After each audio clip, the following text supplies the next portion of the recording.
Bismillahirrahmanirrahim. Assalamualaikum warahmatullahi wabarakatuh. Sahabat Haura Studio yang dirahmati Allah, catatan Ramadan. Terima kasih NU. Dari seorang teman cendekiawan Muhammadiyah, Mas Nurbani Yusuf. Mengambil hikmah itu bisa dari manapun. Betapa sepinya Ramadan tanpa kehadiran Masjid NU. Rajab dan Sya'ban adalah prolog menyambut Ramadan yang eksotik. Wajah Islam terasa pekat dari negeri asalnya. Masjid menjadi epicentrum aktivitas menjelang Ramadan yang humanis dan memenuhi kebutuhan spiritual. Bukan hanya berbagi kurma, tapi juga berbagi pahala membaca Al-Quran, bersahut-sahutan, saling mendoakan dan memohonkan ampun terhadap kedua orang tua dan kerabat yang sudah meninggal, juga kebajikan lain yang masih banyak lagi. Masjid menyertai dan mengakomodasi semua lapisan masyarakat, baik yang rajin sholat ataupun tidak, tetap kecipratan berkahnya. Sebagian yang tak suka menyebut banyak melakukan aktivitas bid'ah, tapi saya sangat suka karena banyak mendapat manfaat. Bagi NU, agama itu longgar dan fleksibel. Itulah kesan yang saya dapat.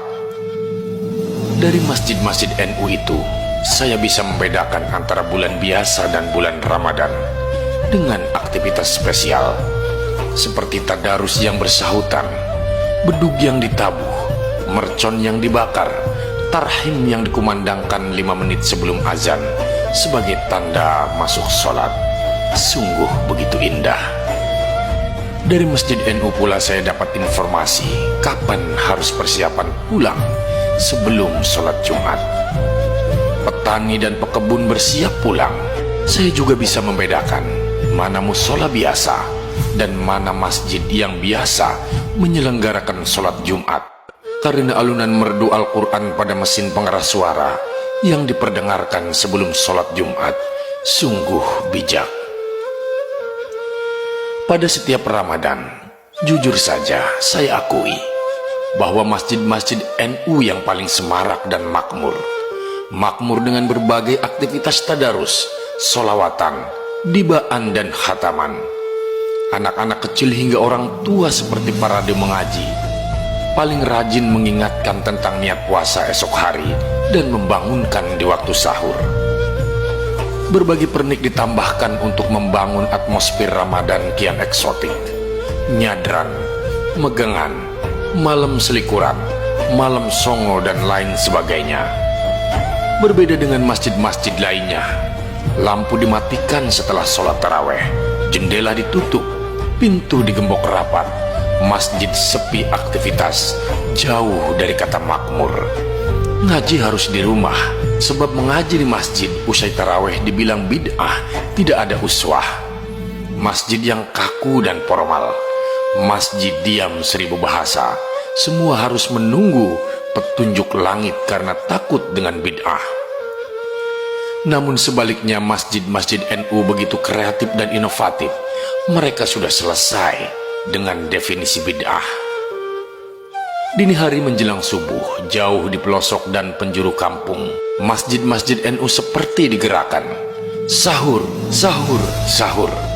Kemudian imsak, imsak, imsak, ataupun dengan suara sirine.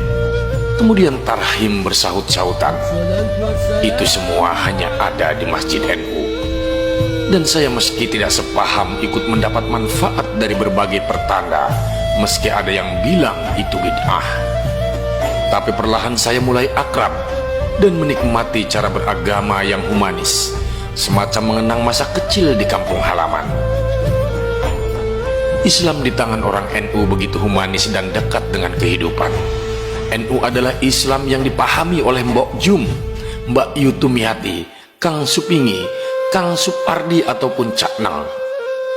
Orang-orang sederhana dengan kebutuhan beragama juga sangat sederhana.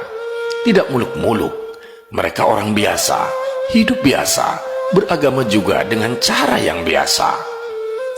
NU dapat merangkum semua status sosial dan struktur masyarakat dalam sebuah jamiah, mewarisi dan merawat metode jitu yang ditemukan oleh para wali songo menyebar Islam di tanah Jawa.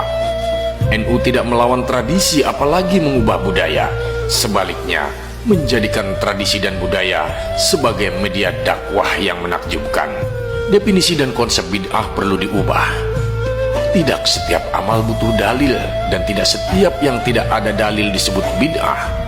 Buya Yunahar Ilyas menyebut bahwa dalam ibadah ghairu mahdah tidak ada bid'ah.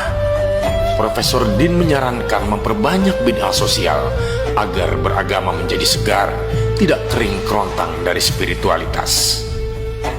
Meski banyak kata saya pujikan untuk NU, tapi saya tetap Muhammadiyah. Saya hanya mencoba jujur, melihat realitas, melihat kekurangan sendiri, dan mengakui kelebihan orang lain tanpa saling merendahkan. Wallahu a'lam. Sahabat Haura, terima kasih telah menyimak sampai selesai. Nantikan kembali konten-konten penuh hikmah dari channel kami. Jangan lupa untuk subscribe dan menyalakan lonceng notifikasinya. Salam cinta dari Haura Studio, di mana sebuah nasihat tidak sebatas didengar, namun diresapi oleh jiwa. Wassalamualaikum warahmatullahi wabarakatuh.